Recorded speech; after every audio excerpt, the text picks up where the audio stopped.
As the last relatively large grouping of mixed American forces had been encountered and destroyed by a PLA mechanized infantry battalion from within the 38th Infantry Brigade within the 68th PLA Group Army as a whole, occurring within the south-central portion of Waco, minus a very small mixed American element that had actually made it to downtown and made it to rendezvous with the 143rd Infantry Regiment, as well as a myriad of different types of armed reactionary American civilians. It was now 3:30 a.m. after this battle had concluded, as PLA forces, including in the center portion of the larger battle there that had occurred, with two companies of mechanized infantry on the left flank and the right flank of the center advance of two PLA mechanized infantry companies, as well as forward deploying one of the firing platoons from within the fire support company that was also part of the battalion, consisting of PLL-05 self-propelled assault gun/mortars, 120mm weapons that had fired in both a direct fire capacity against the forces holed up in and around the grocery store in the shopping plaza, which had somewhat adequate defenses when utilized in such a capacity, as the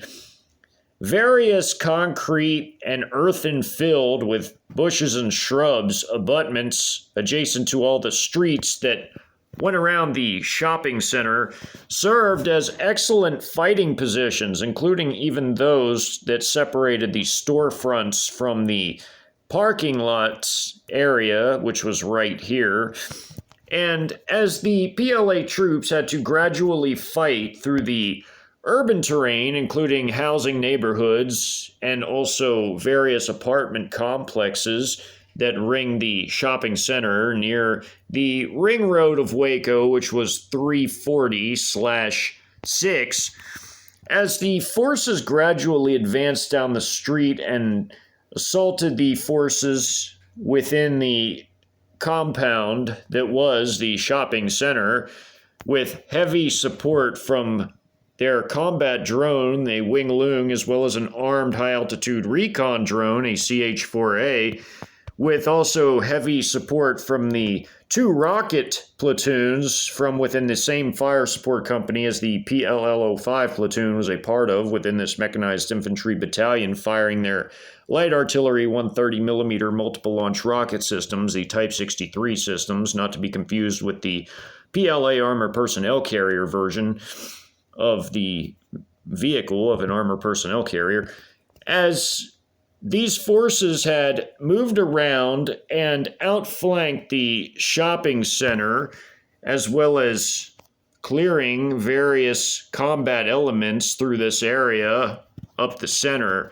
The two companies on either flank of this operation had cleared their respective areas of additional American combat elements, although the heaviest combat elements and most of the fighting had occurred within this particular 1 mile by 1 kilometer area.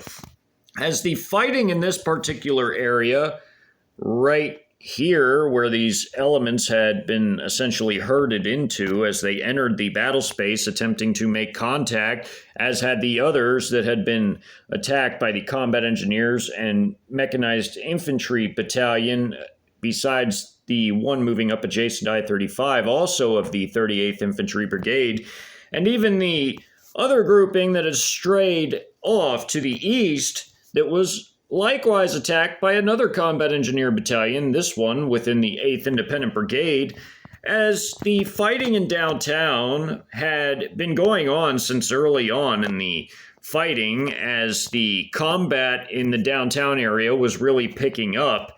from the 1 hour mark and onwards, with the surrounding and destruction of these armed reactionary civilian elements, with this one now being attacked by the same combat engineers that had between 2 and 220 finished off this grouping before driving deep into the city and destroying these armed reactionary civilians before pivoting north. Another battle was now starting to rage in the north of Waco, within the northwestern quadrant of the city, near the airport that had just been captured early on by other forces that were within the 38th Infantry Brigade, including even its headquarters battalion that had moved in and now set up its command post by 3:30 a.m. As armed reactionary civilians had popped up by this point in time, in and just outside of the city proper, these two groupings were now moving together, and instead of attacking the airport, they were attempting to move towards and on Ch1na Springs Road to move to I-35 to flee the city. They had the foresight, or at least the awareness, that to try to resist within the Waco area was exceedingly dangerous by this point in time, as they had heard the massive cacophony of what now had been thousands of pounds of munitions detonating throughout the city, including in the downtown area, as multiple thousands of shells and 122mm rockets from the 155mm PCL 181 truck-mounted howitzers that equipped the artillery battalion within the 13th Light Armor Brigade, itself a part of the 288th Light Infantry Division, as well as the PLL 66 152mm towed howitzers that equipped the artillery battalion within the 38th Infantry Brigade, and even the 122mm multiple launch rocket systems, the PHL 81s, that themselves equipped the artillery battalion within the 8th Independent Brigade, now raining down enormous quantities of munitions throughout the Waco battle space, with the heaviest barrages concentrated on the downtown area, which was now increasingly embattled as PLA armored battalions from also within the 8th Independent Brigade, including their tank companies that comprised most of the battalions, as well as the armored infantry companies and anti-tank company and headquarters company, which encapsulated the command and logistical elements from within the battalions, had moved against the downtown area early on in the fighting in a bid to seize absolute and total control over I-35, as it ran parallel to much of the downtown area, running through some of it. And they were increasingly running into stern resistance from the elements of the 143rd that had begun to shape and hold what was beginning to become a rubble defense line, as various destroyed buildings and the city's underground drainage tunnels and sewer systems became a means by which to ferry logistics to the different fighting positions that were now beginning to appear amid the rubbled buildings, as well as rubble piles that were increasingly being shaped into place by American armored engineering vehicles of the mixed American forces that had made it into the downtown area, a very tiny group out of the overall 3 battalion plus 2 company-sized elements that had entered the city in the first place, as they had fled Fort Hood since the opening combat in the first hour of the invasion, arriving within an hour and 15 minutes into the Waco battle space,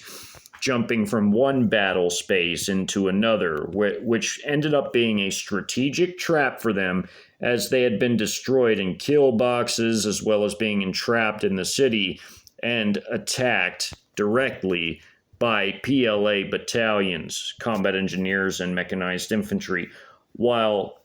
others that had gone a more indirect route were eventually surrounded and destroyed themselves. In the north, the fighting had already been underway and had destroyed hundreds of armed reactionary civilian pockets,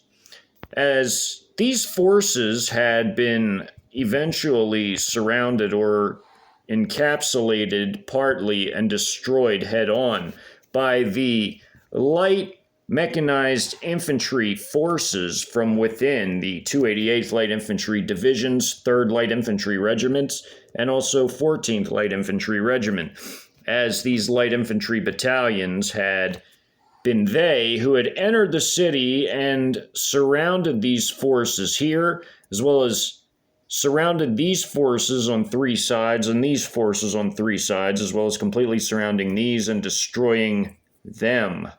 As by now, at 3:30, yet another battle with these armed reactionary civilians was occurring along Ch1na Springs Road in the far northwest of Waco proper, near the fighting that had already since passed, as other additional armed reactionary civilian bands had arose in the northwest portion of the city and attempted to attack the PLA forces, who set up a hedgehog-like defense with their armored forces and repelled their assault against the airport, which they now held, a vital airport which would be utilized during the occupation as a megafob, as it would be built up and some of the walls would be knocked down and the airport campus expanded. As in the north, in the urban fighting occurring in the city, there essentially were points in time where situations occurred where certain American civilians with certain skills, as it came to homemade implements that were very destructive, had managed to utilize the city's sewer system and drainage tunnels to enter certain areas, plant these types of devices, and return to said areas and wait for a patrol to pass. In this case, a foot patrol had passed a certain point where the implement had gone off and they had returned to the area, gathered the weaponry, and gone back down into the sewer. They had made small scores of PLA weapons, including some of the weapons from these light mechanized infantry troops, which included Type-69 rocket-propelled grenades and the rockets that went with them, as well as some of the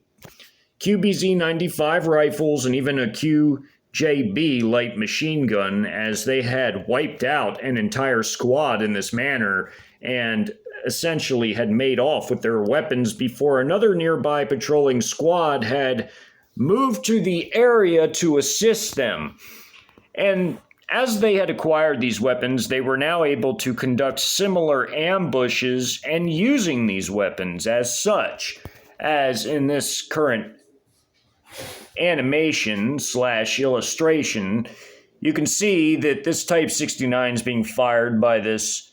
armed reactionary civilian who has an AK patterned weapon that he could have bought at any gun shop, as well as the QJB light machine gun opening fire at these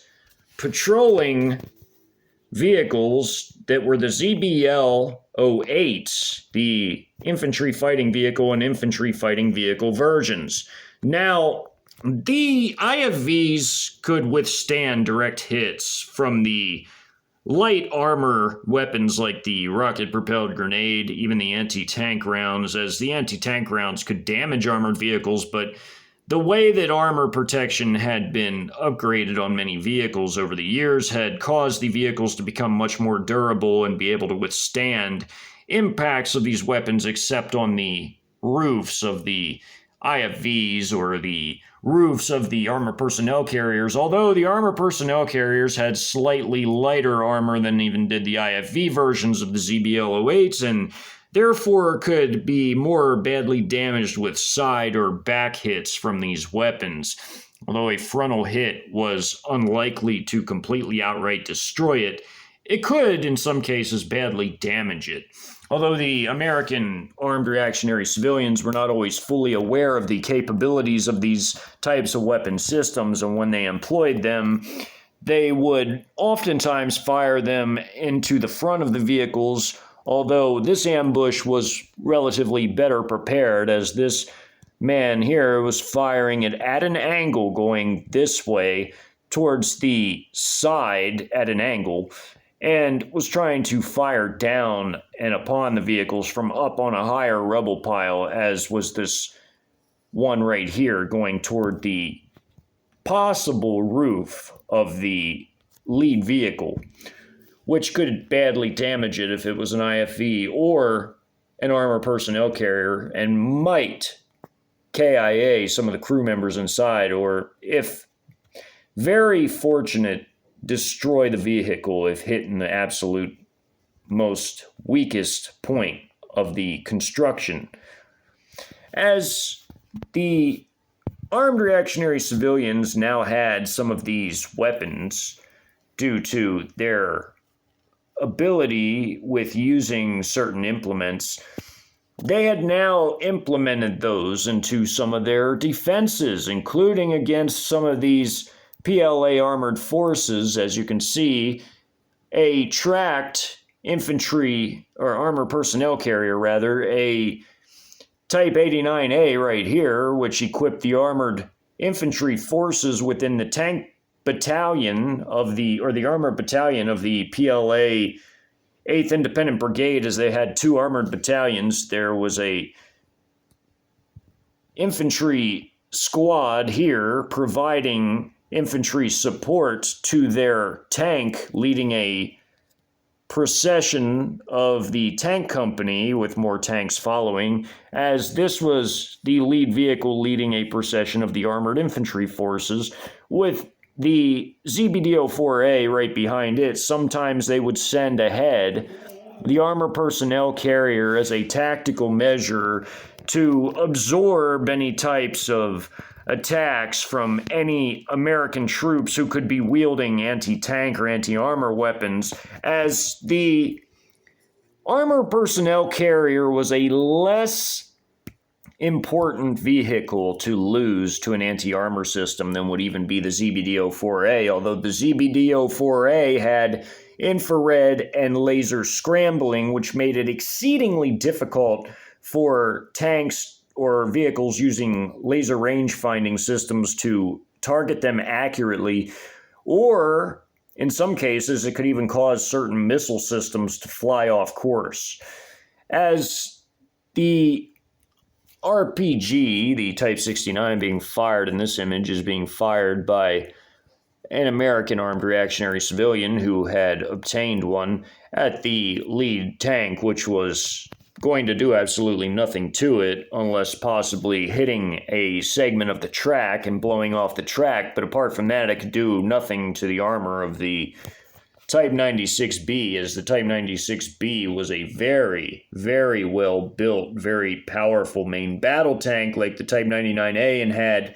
a very strong armor that had a percentage of tungsten within the RHA alloy that was produced, with this type of armor being among the strongest of any tank or vehicle-based armor.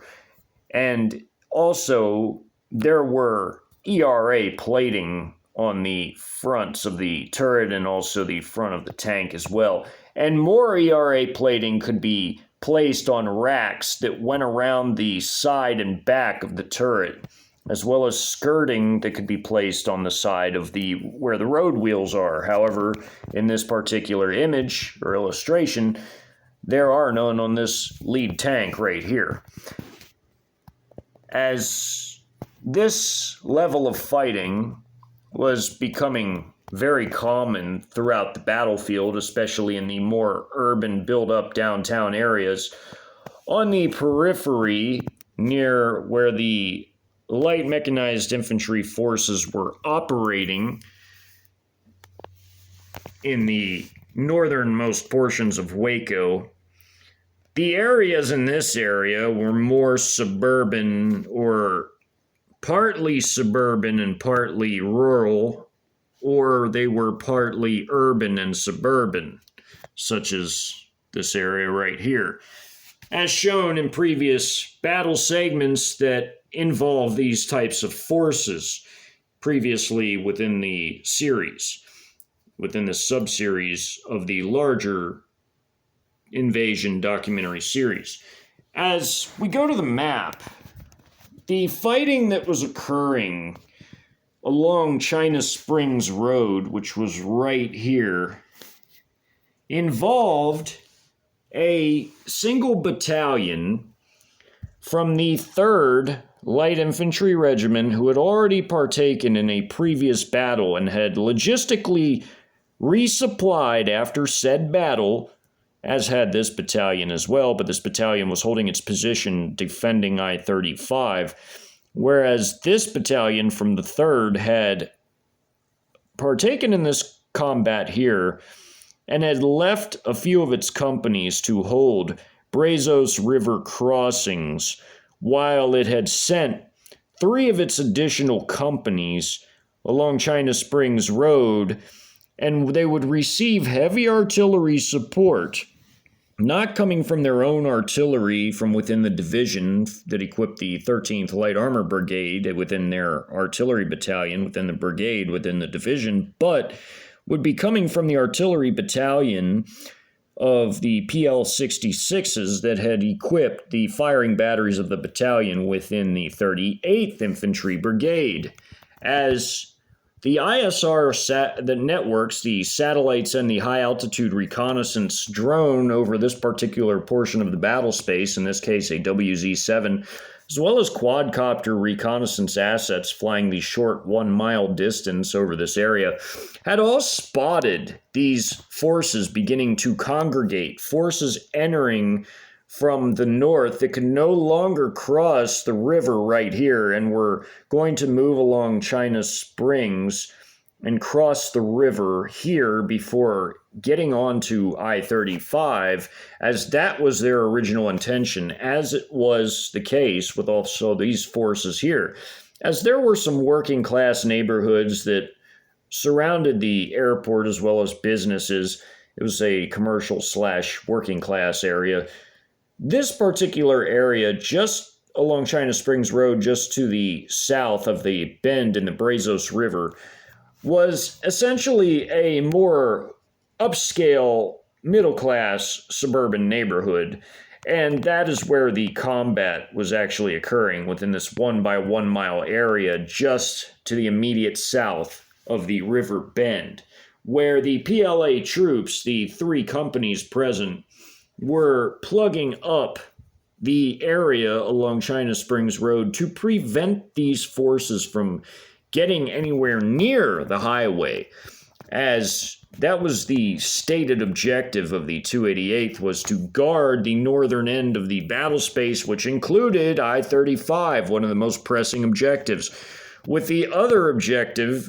being to hold the northern end of the battle space around downtown that was now forming as a line of contact along the Brazos River to prevent any escape from the downtown area across the Brazos River crossings, as they now had companies guarding the bridges along that particular span of the river. As the other companies from the battalion, after resupplying, had crossed the bridge and entered this area to assault these forces that were now gathering, which ended up being over 400 total. It was about 450 armed reactionary civilians. On this particular battle map, at the opening of the map, as they were receiving their artillery support from the PLL-66 152mm howitzers, many shells were already blasting within this particular valley, whereby a tributary that actually flowed and connected to the river, as the river bend was just to the north and slightly off the map, where it bended into this area and basically bent up here and basically flowed in a southeasterly direction before it bent south directly and went through the downtown area. These armed reactionary civilians here, as there was a trailer park right here along Ch1na Springs Road, as well as some middle-class suburban homes, and of course across this valley, which this road ran on higher elevation above, as this was a wooded valley just below this road right here. This whole area was nothing but woods. All of this was woods. These were wooded areas here where this home had been destroyed, as there were armed reactionary civilians using it as a firing point and to shoot at the PLA troops. This is a full company of the light mechanized infantry within their ZBL-08, both the infantry fighting vehicle version, 1 per platoon, and the 4 ZBL-08 armor personnel carrier versions with the W-85 heavy machine gun turrets. As these forces were right here, they had been taking some fire from these technicals ahead of them and had returned fire heavily with their lead infantry fighting vehicle, destroying the first technical leading the procession, with the others being destroyed as they had went around it that were following, as there were 2 following this, with these 2 moving up into this area, as artillery had struck here and had already destroyed these 2 large homes, as this road right here, which was not Ch1na Springs Road, but an adjacent road across the valley, as this valley was approximately over 500 meters in width. And these homes had been destroyed already by artillery strikes, with imminent artillery strikes coming in to finish off anybody who had not been finished off in these strikes, as these vehicles adjacent to the strikes, as these were all precision strikes that were ISR directed, as always, by the quad-copter reconnaissance assets, radioing in exact coordinates for these strikes, as well as also the high-altitude drones able to do very similar. These strikes had come in and destroyed this large grouping of armed reactionary civilians in this group right here, causing this group to flee, as well as mortar strikes from 82 millimeter mortars that came from the fire support company within the headquarters battalion over the entire 288th Light Infantry Division, as it had a mortar company within the HQ battalion, instead of there being a fire support company within the mechanized infantry battalions, different from the normal heavier mechanized infantry forces of the other PLA elements. As this was a light force, it had a light anti-tank company instead of a fire support company, which was equipped with the wheeled vehicles, the WZ-550s, which had 4 HJ-09 anti-tank missile pods per vehicle. As the light mechanized infantry forces were essentially the exact same configuration as those of the 3rd Light Mechanized Infantry Division within the 10th PLA Group Army, as had been seen in previous installments, which featured the Laredo battle. As these forces were arrayed in very similar form, their anti-tank forces had deployed a forward deployed platoon from the anti-tank company, as these vehicles were that platoon that had been forward deployed to assist these troops in this particular battle from these 3 different companies. There was a company on the Ch1na Springs Road across the valley, and these were their dismounted forces from this platoon of the company that was across the valley from this company here, and they were operating along Ch1na Springs Road right here. The rest of the company is off map, just to the south of this platoon. This platoon's on the very end of their other company's platoons, including the headquarters platoon off map, just behind the 3 combat platoons of that company. This is a full company, and this is the anti-tank platoon forward deployed from the anti-tank company, and these vehicles here are 1 platoon. These 3 leading ZBL-08s, I mean these 5 right here, this one, this one, this one, this one, and this one. This is a full mechanized infantry platoon of light mechanized infantry troops with the elements of another platoon right here and off map, and there was yet a 3rd combat platoon to the north and off the map, and there was the headquarters platoon even further back and off the map. As these forces were already heavily engaged, there were two stores right here that were connected. There was a gas station here on the corner of the road, which went up through this thickly wooded area where there's steep, hilly terrain that is adjacent to this road, immediately running up against the road, and also wrapping around this store right here. And this road moves up in elevation through this wooded area of hilly wooded terrain, up these steep wooded hills with more gently rolling hills on top of those, including these right here. As you can see, the change in elevation as per these lines, these brown lines, with the shading of brown being wooded areas. As the forces were supported not just by artillery and mortars, but also by Ch1na loitering munitions fired by the headquarters battalion, also from the 38th Infantry Brigade and not from their own independent HQ battalion, which, although they could have fired loitering munitions in support, the closest element was the headquarters battalion of the 38th, and they no longer had to support their own elements operating in the south, as they had just finished up their battle against the last mixed American military elements, apart from a small grouping that had made it to rendezvous downtown with the 143rd, and could now fire loitering munitions very close by from the airport to loiter over the area and look for targets, as they had a long loiter time. And some were even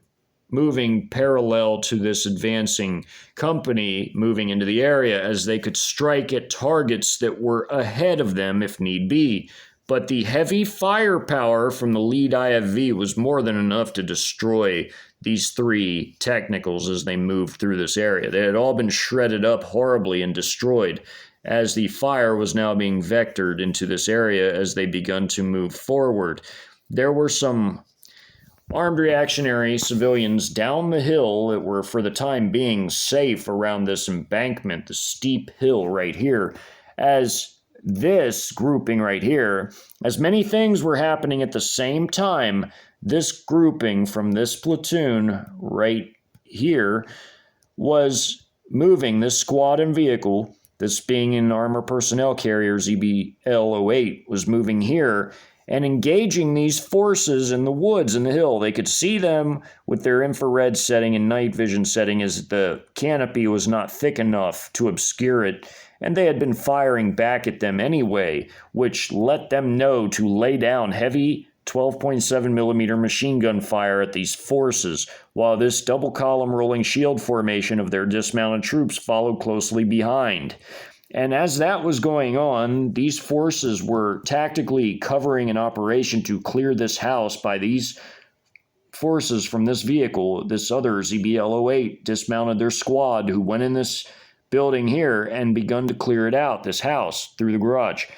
before they then came out and coordinated their actions with the vehicle and their dismounts. As they advanced out of the house and begun to lay down fire on the forces over here while they finished off the forces on the top of the hill. As the anti-tank platoon moved forward down this road, they were firing their HJ09s into this home and these three trucks, these technicals that came down in between these homes. As the missiles, 4 per vehicle, went sailing into these vehicles and destroyed them. As, of course, they had not fired all of the missiles. They had fired several, which destroyed all 3 vehicles, and then they fired more into this home, as in 2 more. As this vehicle had come around the house, artillery had been called in on this area, as well as loitering munition strikes, these loitering munitions being equipped with the fragmentation warheads. As all of these armed reactionary civilians were moving into the area, as they essentially all wanted to escape from the city by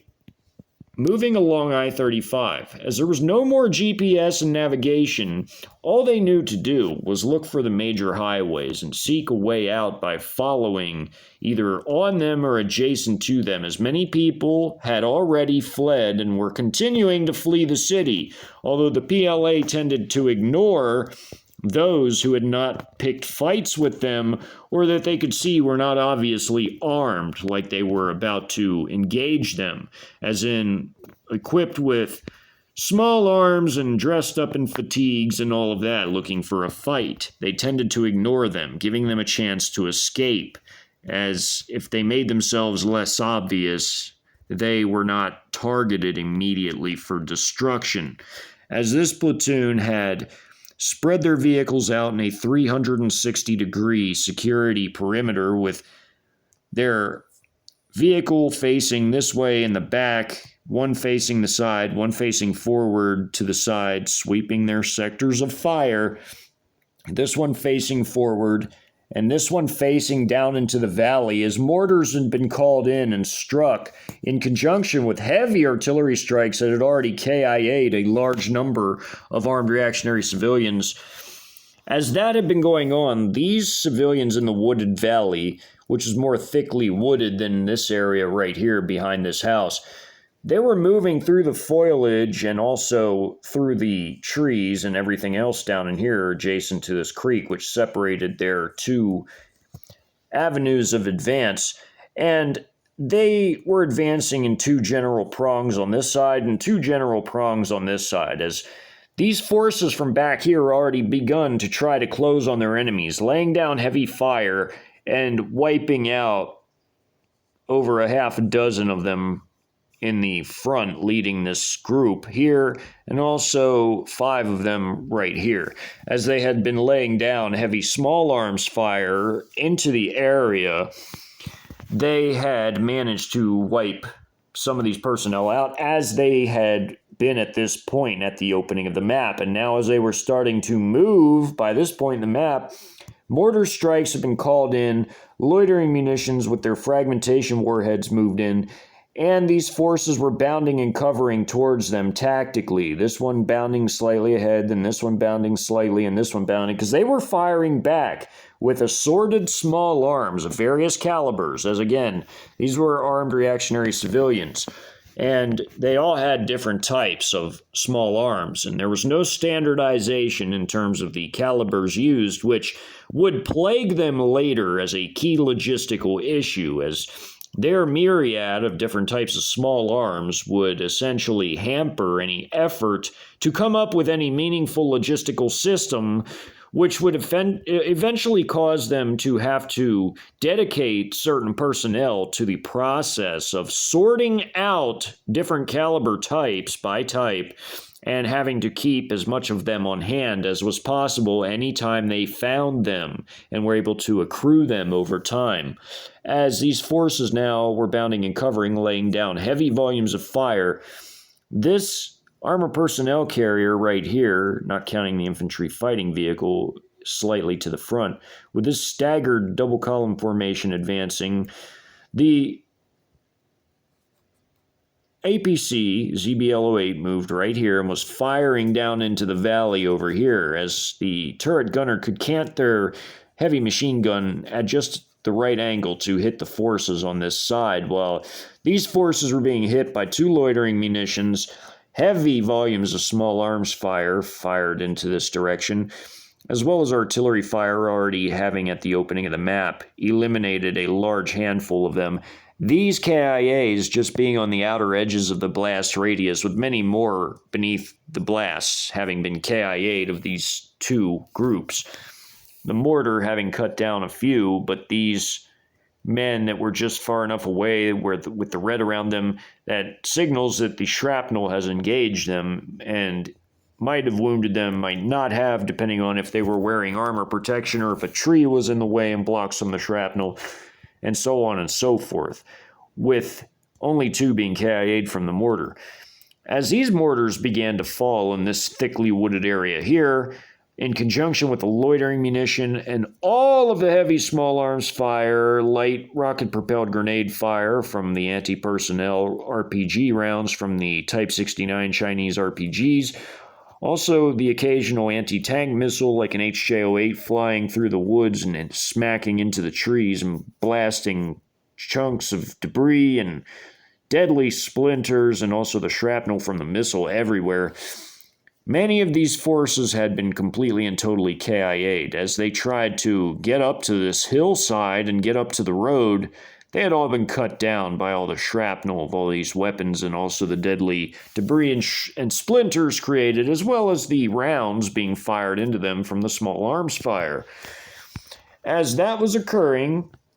these forces were beginning to advance down the road here. Not Ch1na Springs Road, although adjacent to it, this rolling T formation is entering this house from the side, breaching into it through the side door on the garage, and beginning to clear the home, while this squad being dismounted from this armored personnel carrier is moving outside the home, coordinating with the squad inside via radio, and then moving to the end of the home as they had proceeded through, and now they go out the side here, and they begin to bound and cover towards their next objective, with them bounding slightly ahead here, holding their position in this wooded area before they bound ahead and clear this house, going through its side garage door entry. And then they bound ahead and hold the corner while they're going through the home and clearing it, and then they come out the front and face this way. All the while, their infantry fighting vehicle is gradually moving up alongside of them, and eventually is taking fire from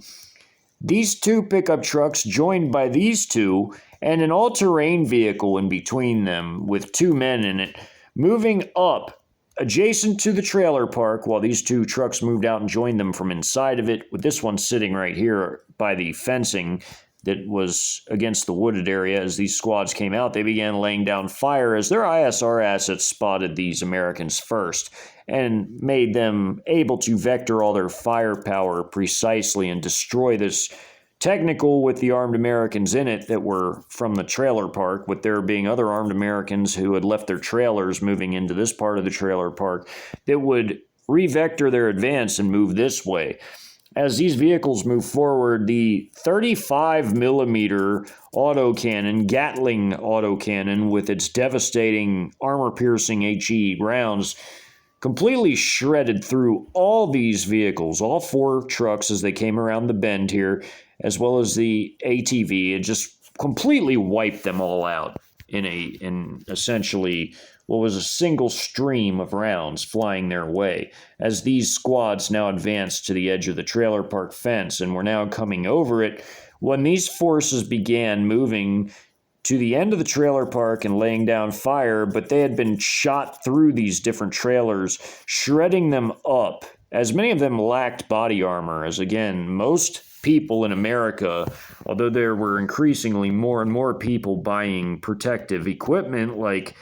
plate carriers and body armor, there were still a massive number of armed civilians that did not have this equipment, and they were easy to wipe out as a result. And they had been completely cut down in the hail of small arms fire, as the lead vehicle also was vectoring some fire across the valley at enemy forces up in these hilly areas right here from their position over here, as this was not a very long distance from this point to this point, as it was less than a mile, as this was a 1 mile by 1 mile area, and the 35 had an incredible reach to it as it stood, and could reach all the enemy forces in this area, as this was ISR directed, just as was the artillery, mortars, and even the AI guidance, the guidance systems on these loitering munitions was also ISR directed, because it was ultimately the quad-copter reconnaissance drones and high-altitude drones and the satellite images that fed into the AI processing system that also controlled the targeting for these weapons as they went down and crashed into these forces as they moved through the area, as did these, and also into the forces in the trailer park. These other ones eventually moved into this area as well and hit targets over here with the artillery strikes and mortar strikes that had come down upon them, along with loitering munitions strikes as well. There was another ATV right here and another two right there. As they were moving down this hilly wooded terrain, the splashing of so many artillery rounds from the various firing batteries that comprised the artillery battalion of the artillery howitzers, the PLL 66s, all being fired at their position at this point in time, completely turning this hill into what looked like no man's land in World War I, with tree stumps and craters. It was essentially a more or less a moonscape. These houses had been destroyed in the exchange of fire between these forces as the anti-tank platoon from the anti-tank company from within the battalion of light mechanized infantry had fired a few anti-tank missiles into this home, with artillery landing, loitering munitions crashing, as this arrow indicates dismount movement of these armed reactionary civilians, while shells had splashed here. These buildings are totally encapsulated, as in they were completely destroyed, these two houses, by artillery fire. This one by artillery fire from one shell landing here, and also the two anti-tank missiles fired into it. This house destroyed by a shell here and a shell here, completely annihilated.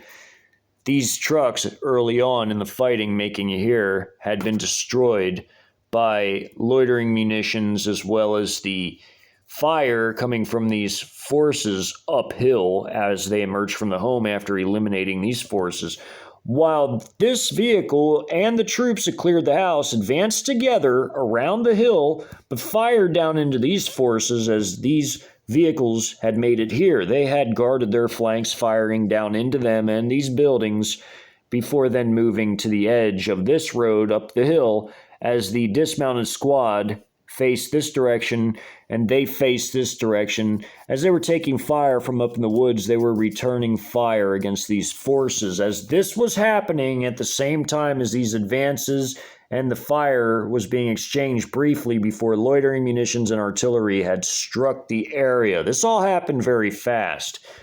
with these movements clearing this home, moving to this area here, after having wiped these personnel out here with this movement here. All of that happened at the same time. It was going on at the same time. With these forces having moved here, at the same time these movements were occurring, and then that. They had stayed in this position when they fired their missiles into the house, and then the artillery had splashed as these vehicles had moved down into this spot. All the artillery began landing with loitering munitions, and the fire, briefly exchanged back and forth, had ended when the artillery had landed and simply annihilated this entire area. As these forces again had tried to flee early on, a mortar strike had cut down some of their number, which is what caused them to flee. They had a few ATVs with them, which abruptly tried turning around, but the artillery shell that came in here decimated them, the rest of them, as they tried to get out of there, as well as all these shells landing relatively close to their line of retreat. As this house here was destroyed, a large segment of this large home here was destroyed. This house, and this house completely destroyed, as they're totally encapsulated in red, along with these arrows of their movement, and all the armed reactionary civilians moving into this area, with more off the map just barely, as the rest of these forces from this other company, not counting this whole company to their south, but this other company of which this platoon and the three vehicles of this other platoon with another off map just to their north, were engaging the rest of this large grouping of over 200 armed reactionary civilians moving down, which were these forces right here moving into this area just across the river, where the river bends, where the PLA troops are, and they're all right here on this terrain exchanging fire, just like so, exactly like this. And as the PLA troops on Ch1na Springs Road advanced with the support of their loitering munitions, with their two dismounted squads taking up the valley as their line of advance, guarding the flanks of their vehicle-based forces and other troops that were advancing through this area, clearing these two homes on the way before making it to the trailer park and finishing off these armed reactionary civilians that tried to clash with them after these vehicles had already since been destroyed, and even this one as they were emerging and the vehicle-based fire had torn through it along with fire from them. The PLA troops, after having seized control of this area, would hold their positions briefly before then clearing the entire trailer park once the combat unfolding in this larger area would be coming to an end, as it was nearly over, as the other PLA troops by this point in time had, in conjunction with these movements here and the beginnings here and here, had already emerged from this vehicle, cleared this house, moved into this one, and emerged to guard the flanks of the advancing anti-tank platoon right here. Along with this vehicle they dismounted from, moving up to be a mobile fire support platform with them, just behind them, and they laid in the prone position on this hilltop, as the hill comes down right here where this yard boundary is between this home and this home. They laid down in the prone and guarded this area and exchanged briefly fire from up top the hill, as well as the anti-tank vehicles firing down into this home and these vehicles over here and here. This squad, after doing this and holding their position, was done with the vehicle moving up to guard the anti-tank vehicles of the anti-tank platoon. At the same time, this squad had dismounted, cleared this house here, and moved downhill before breaking into 2 half squads, 5 as a stack team, clearing this house before coming out and laying down in the prone in front of the house in the yard, using various terrain features of the front yard as cover as they laid down in the prone, such as rocks or gardening stuff. And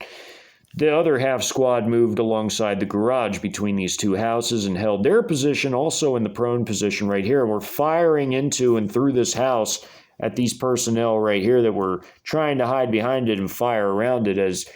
this other squad dismounted, cleared this house, moved on top of this lower hill right here on top of the higher hill, the steep hill, before moving down the steep depths into this home, coming through the back door, kicking it in, clearing the house, going room to room, hall to hall,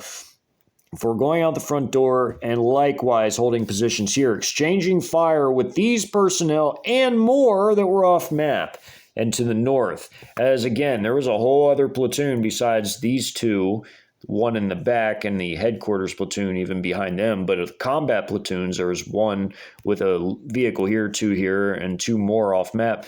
And then there was another combat platoon to the north of this one of 5 vehicles of the ZBL-08s here, these 5. And to the north, up this road, up this street of these homes, there was another platoon spaced out doing the exact same thing, sending their squads through and clearing homes that were off the map,